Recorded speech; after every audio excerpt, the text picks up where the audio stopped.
Warning, this podcast contains bombs.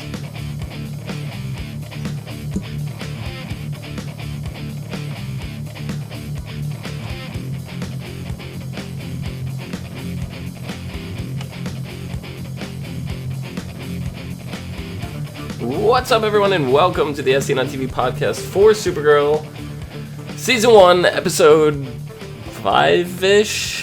If you guys are watching on live, it's Episode 5. If you guys are watching on Netflix or DVD or somewhere else, reruns. And you're from the future and should be feared. Yes, it's well, yeah, I guess. 4. It is Episode 4, and in canon purposes, it's actually Episode 4 of the show, but because of this episode containing sensitive subjects with bombs and stuff, and the recent Paris attacks that we had last week, they switched the order of the episodes just to kind of lighten things up and not put so much emphasis on that for them. While I completely understand doing that, it just gave me a headache when watching this episode. So if you guys are looking for Episode 5 Live Wire, go watch our Episode 4 podcast. And if you're looking for Episode 4 How She Does Do It, or How Does She Do It? How does... Yoda all of a sudden. I am. She does do it. If you're looking for Episode 4 How Does She Do It, that's this one. So numbers are irrelevant here. Anyway, for the episode How Does She Do It? I'm your host, Dom. With me, my co-host, Cleo. How I done do it. How I done it. And Rachel. Hello. How's it going? It's going. How she does do it. She does it, does she? It's your gerbs. So, was this episode confusing for any of you two, as it was for me? Yeah, I had to keep reminding myself. They don't know that, Mr. Bossman is, knows them, basically, from before. You know what I mean? I had to keep reminding myself. That Mr. Cyborg. Oh, yeah. I had to keep reminding. They don't know that something's up with him yet. But they're getting an inkling, though. Mm-hmm. So he seems like he's... Kara is. Alex is still like, no. Yeah, Hank. He seems like he's a good cyborg. I mean, he defused the bomb, and he made sure Alex got the hell out of there, so he didn't, expose himself. It sounds really bad. That does sound really bad. You don't want Hank exposing himself to Alex. No, we don't. No. That would be weird. really... That would give this show an NC-17 rating. Yeah. Well, yeah, no, it was a little weird, but then it made last episode make a little more sense this time. So yeah, I mean, watching them out of order, the big problem was this episode. It wasn't necessarily last episode. Last episode, watching it without context was okay. It made sense. They made one reference to bombs, and that's about it. This episode, it's just it was mainly the backtracking of the relationship that really gave me a headache. Mm-hmm. Well, it's not that I didn't know what was going on, because I knew the episodes were out of order. It's just I'm frustrated because I don't want this to exist, because we already know. We already know what happens to them now, and I don't want to see any more of it. I mean, we also don't want it to happen in the first place. No! Just fucking annoying is what it is. Damn you, Jimmy! Yes. Keep it in your pants. But it was not just Jimmy and Lucy, fucking whatever. Lane. But Lucy Lane. Lane is not a very difficult last name to forget. She don't care. Whatever. But it's also Kara and Kat. Their relationship. Because we see at the end of Livewire that She kind of accepts and forgives everything. Nice. Yeah. Well, in this one, He almost cares. She's like, "What do you want?" For when she's like offers to babysit her son. Yeah. Mm-hmm. Do you think she underreacted for having Kara misplace her son and end up in train with a bomb on it? I thought she underreacted for that, to be honest. I think she knows her son, and if he wanted to go see Supergirl, he was going to do it. Whether he was going to sneak out, he's smart enough that he would probably sneak out from anyone. Mm-hmm. Boy needs a low jack. He needs an ankle monitoring bracelet. I mean, I bet you he probably tells his mom it wasn't her fault. Yeah. So they had to do the obligatory Superman tie-in again, other than just continuing to mention Lucy Lane, but then Kat beat Lois Lane to an award. It's the first time ever. So, yeah, I mean, that was kind of exciting, but it still felt like the only reason why she won that award is just so they could throw in another reference to Superman. Yeah. But I mean, if Lucy's gonna be around, the name Lane is a constant reminder of Superman. Right. I know. That's why, I don't know, I feel it was redundant. Well, I feel like the show is trying too much to keep reminding us about Superman. And I don't want that. This show is Supergirl. Let us focus on Supergirl. I agree. That's why Lucy needs to go bye-bye. Because we got Jimmy. Jimmy's more than enough. You mentioned Jimmy's Lucy. Fine. You Jimmy mentioned Lucy though, up... but Jimmy's is Clark's best friend. I know, but see, what's funny is that he doesn't bring him up as much as everyone else does. That's true. But what was interesting though was to find out that the relationship, the way he was spinning it, was that Lucy was all caught up in her work, and she didn't have time for him, when it really was the other way around. Oh, it could have been both. Well, no, the truth falls in the middle of that. Yeah.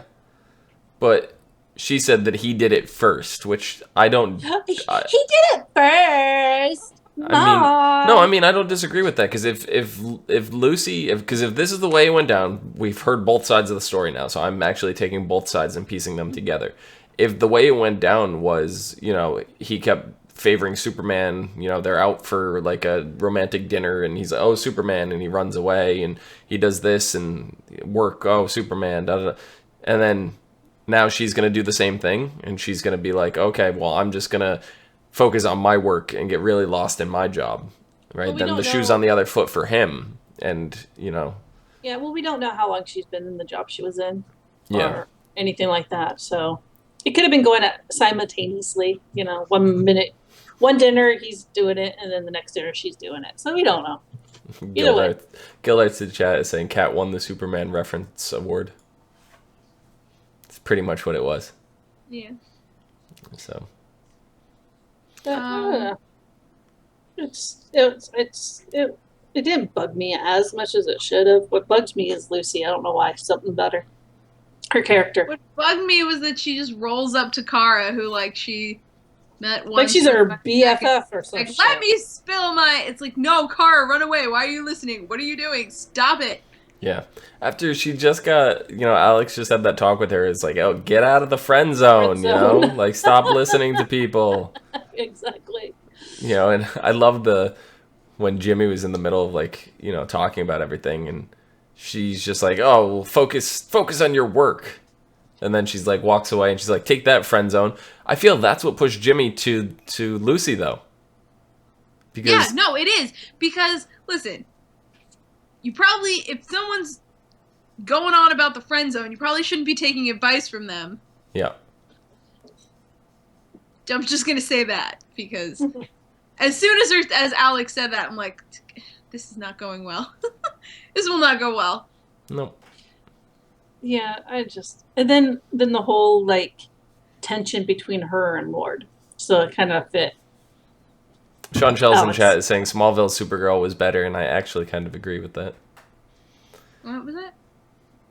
Smallville, their Supergirl was better. I did like Smallville Supergirl. I have no idea. No clue. I thought Supergirl was actually done really well. I thought Green Arrow was done really well, but, Aquaman, maybe? I don't know. The Aquaman, did you guys happen to catch they had a spin-off pilot for Aquaman? I never saw it. I believe it's actually still on iTunes for anybody interested in watching it, but it was one episode film pilot, and it was actually done really well. I was looking forward to it, and I was hoping that Smallville was gonna kind of spawn off all these other characters, and that's right around the talk of when Arrow was starting. So I was like, ooh, they're gonna start spinning off all these characters. I'm kind of glad though that Arrow decided to go, a different way, and because I like what Arrow's done with the Green Arrow, Flash characters, and all these other characters that they're, Supergirl's technically in this universe. That they've all spun off of. So I don't know. Supergirl, I don't dislike the show. I like it, but I feel like she needs to grow into herself more for me to enjoy it better. Because she's still learning everything, and I think I'll appreciate the show more when she's done learning. And it's not a problem with Supergirl necessarily. It's a problem with all superhero shows. I'm really sick of the whole coming into the power storyline. Like I don't know. Flash has done it really well, I think, because Flash is the most recent superhero one that I've jumped into before Supergirl, and I think their intro into the character, just having so many other people to push along and teach him the ways, and just expedited the process. So I don't know. This episode was just really weird just because it was kind of, misplaced, basically. Yeah, well, so the episode was misplaced. It was broadcast out of sequence because of the bombings. Did you think the bombings was too sensitive a topic here? Do you think it should have been pushed back after now seeing the episode? No, I don't think it should have been, but, that's not my call. Right. I don't know. I didn't think it was too, I guess, graphic or anything like that. Yeah. It wasn't a terrorist attack kind of thing, so. Right. If it was like. They call him terrorist in the episode. Yeah, they did mention terrorist. Ethan Knox, they called him a terrorist. So. But still. I don't know. I wish there was some other way they could have bumped the schedule around. I would have rather, whatever show is before or after Supergirl, I would have rather just had them switch the order of that. Like, make whatever show, like, put Supergirl on this week as a double episode with the 2 episodes back to back, and take whatever episode was supposed to air this week and go last week. I would have rather had that. Or even them just skip 1 week. It wouldn't have bugged me, because everyone's been doing that lately. Yeah. So, it doesn't bug me. Yeah. It's just really frustrating as a viewer to watch. When they show them out of order, it makes it really hard to follow. Yeah. What'd you guys think of Maxwell Lord? He's a sly motherfucker. Kal-El, tell me how you really feel. Like, I knew from when he first, appeared in whatever episode we saw him in, where it's, you're just an asshole. Stop. Yeah. And he's constantly like, I am God's gift to humanity. Love me. Like, he doesn't say that, but it's like the air he's got. And he's like, I don't know, with Alex, he's like, I don't know, trying to make I think he's just trying to play in her, get on her sensitive side, because he knows how she is. Yeah. It's like, great, just what Alex needs. Yep, and it definitely seems, Maxwell's like, oh, yeah. She accused him, in the end of being the one to orchestrate the bombings, because Ethan, the whole reason Ethan was doing it was for his daughter, and then his daughter is now in hospital care with, billions of dollar funding, to get her better. Yep. And so she accused him, and then, it kind of all makes sense. It ties into that stuff that was going on, earlier with the drone that was flying around following her while she was flying, which she referred to as trying to swat a fly in a hurricane. Yeah, I like the fact he denied. This was but we don't even have bullshit. You lying son of a bitch. Yeah. Yep. Sure. The second one was testing her strength. And what did he say the final one was testing? Her speed? Yeah. No, that was the first one. No, agility was the first one. Oh. Oh, yeah. So, then I liked how he tried to narrow down the, so you'd rather save a couple hundred people on a train than a couple thousand people at an airport. So, that decision might have saved some people that she knows. Yeah. Because there wasn't anyone on that train but Carter. That was, I guess, important to her. Right. Which he really wasn't, but yeah. He was, because it's important to Kat, which is important to Kara, which is important to her job. Yes. So. Yeah. Also, it's a kid whose custody is entrusted to her. Mm-hmm. And he's like, no, if I find out who was on the train that it's like, you're going to be SOL, dude. I mean, it's kind of a stretch to find that particular person. Mm-hmm. But she could have just been like, I chose the train because I can catch it, whereas the FBI couldn't. They were more suited at the airport. That's the only reason she had to give. So his whole logic in that particular scenario is flawed. Oh yeah. Yeah. So, I don't know. This is gonna really get me all messed up going into next week's episode, because now I have to remember what happened last week to move on to next week. And it's gonna be odd. I mean, they should have just it's not gonna be shown this week. Yeah. I mean, it might have been the network might have been freaked out a little bit, but then it wouldn't cause so much confusion. But this episode kind of, the title, How Does She Do It? It kind of really dealt with Supergirl trying to juggle everything. Yes. And then it mirrored with Kat. How does Kat do it? And Kat really sat down and gave Kara some good advice.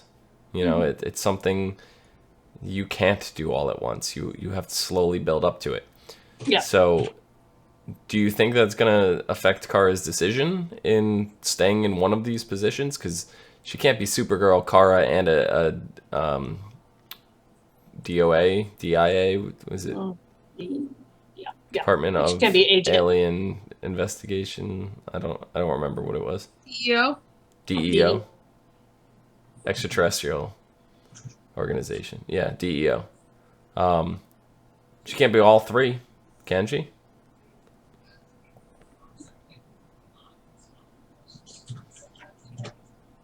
Maybe once she gets everything, the hang of everything, maybe she can. But right now, probably not. But then after knowing, when she was coming out of the bomb blast or whatever, she kind of saw Hank as cyborg guy. She saw the eyes. Yeah, so. Yeah. If she wasn't already suspicious, because we were implied that she was very suspicious after last week, and she went to being very unsuspicious this week. Inconspicuous. I don't know. So, yeah. Like I said, it was weird. Yeah. Apparently, the show has been getting a lot of flack from fans of Jessica Jones. Okay. The Twitter kind of exploded when Supergirl came on and was airing, and people are just like, how can we watch Supergirl after watching Jessica Jones? And I know Cleo had some words for that. Suck it up, Buttercup. Watch both. Enjoy both. You can do that. You can both have hard tacos and soft tacos. Because what I'm getting is I read an article. I understand what people are saying. What that says to me is 2 women superheroes can't exist at the same time. That's what I'm hearing. I understand. Maybe you don't like the subject matter of Supergirl. It is a little lighthearted. It is a little corny, but that doesn't dismiss it as legitimate just because, oh, I'm adorkable or whatever, which is a word I fucking hate, but is used constantly in reference to Kara. They're two different kinds of superheroes. I mean, Kara hasn't been through what Jessica's been through. So yes, it's very if different. if Kara went through what Jessica went through, she'd probably be a little more grittier. But she hasn't. And people need to get over it and quit being butthurt. I mean, how old is Jessica Jones supposed to be? About average. I don't need an exact number. Early 30s, maybe? And Supergirl is how old? Mid-20s.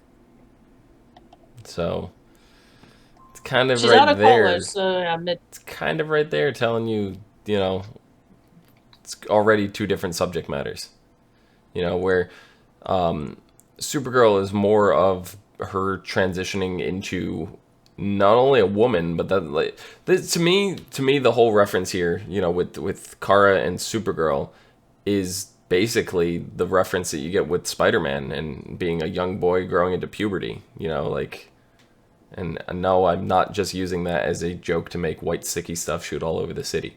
I mean, it's definitely a clear metaphor. Like, that is what Peter Parker has always been. It's been, the young boy growing into a man. And I feel that's exactly what Supergirl is. It's a young girl growing into a woman and kind of taking up and figuring things out as she goes.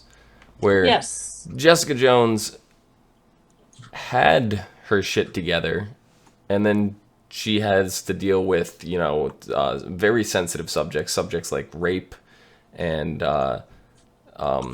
forceful relationship, all this kind of stuff that is really, it shaped her into a completely different person. And Jessica Jones deals with a lot more sensitive subject matters, where this one is not. So, yeah, there's a different audience for the two of them. I mean, you can enjoy both for different reasons, but to sit there and be like, poo-pooing on one, how can we do this if this is, something you can. Deal with it. I'm not going to deny that I like Jessica Jones more in the first episode than I did Supergirl, in the last 5 episodes. Mm-hmm. I did. Yeah. But does that mean I'm not going to continue to watch Supergirl? No, I'm going to still watch Supergirl.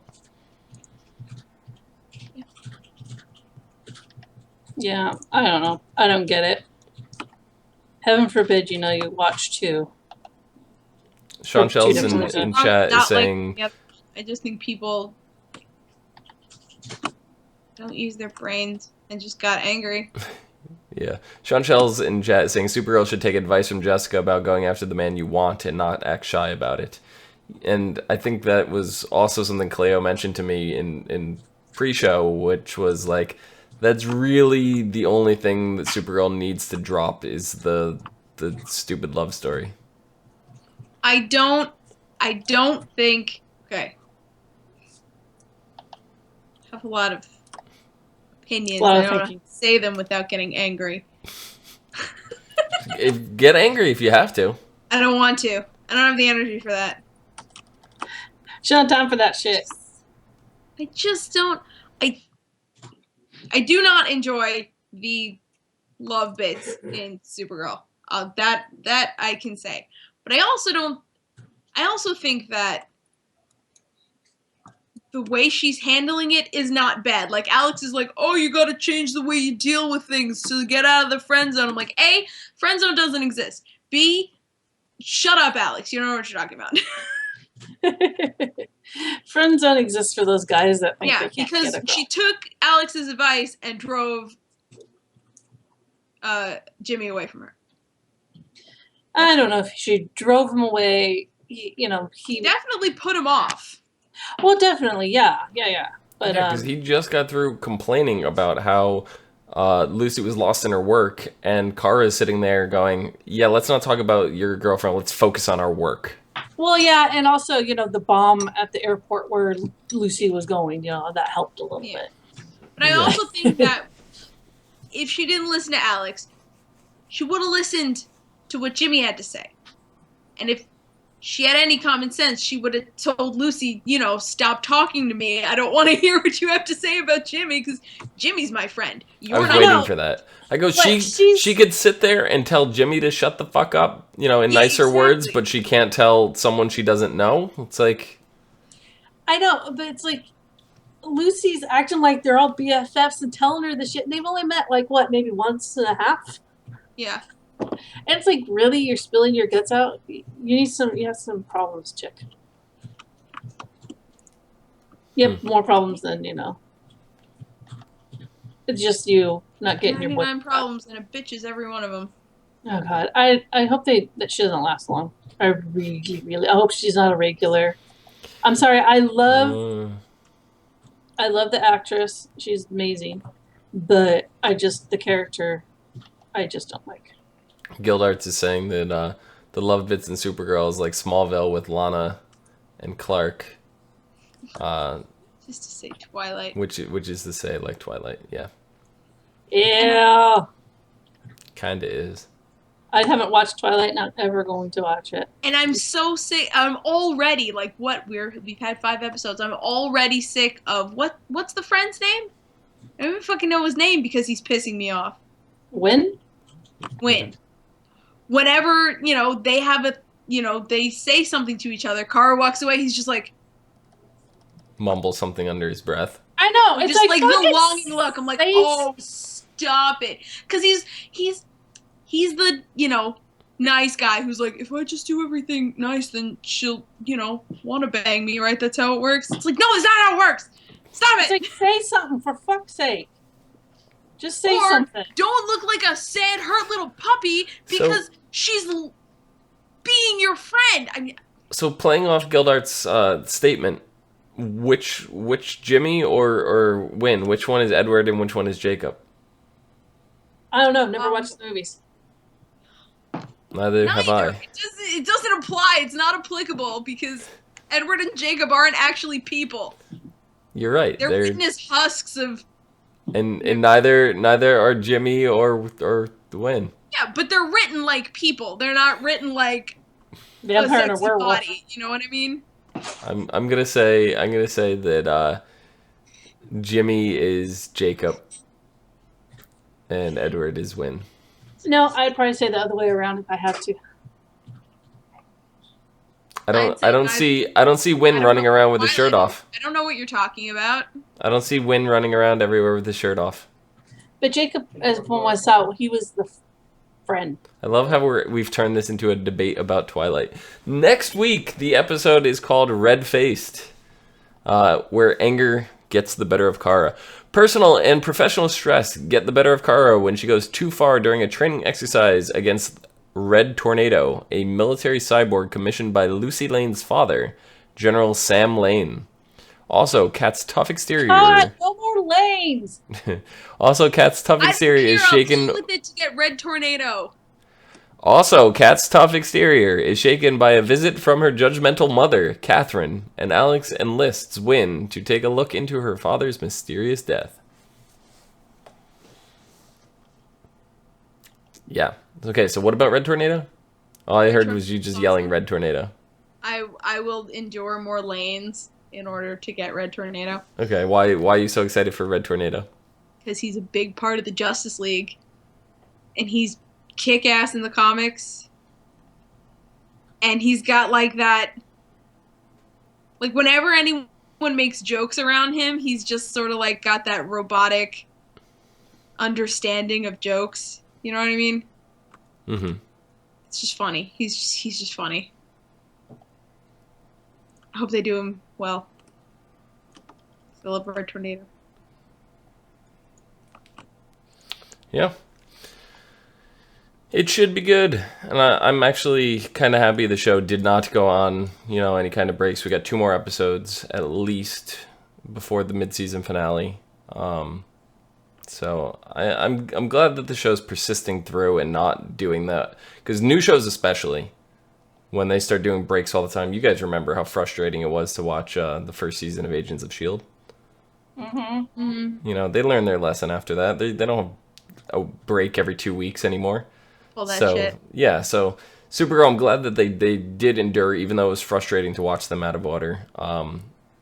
But that's always that was always a thing I would make fun of ABC for, because ABC would like random hiatuses, and it's like, god damn it.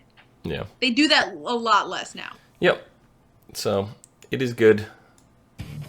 I can't wait. Cleo, where can the people find you? You can find me at Cleomoto on the socials and on Twitch at the Cleomoto. Excellent. Rachel, where can the people find you?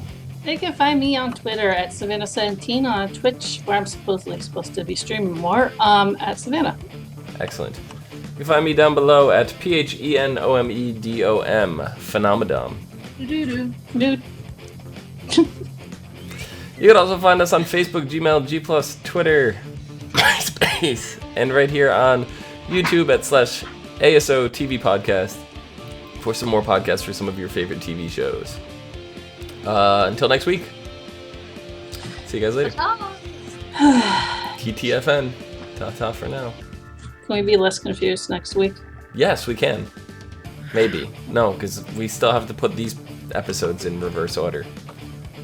And then go into next week with that headcanon. The headcanon. We'll be fine the week after. Okay.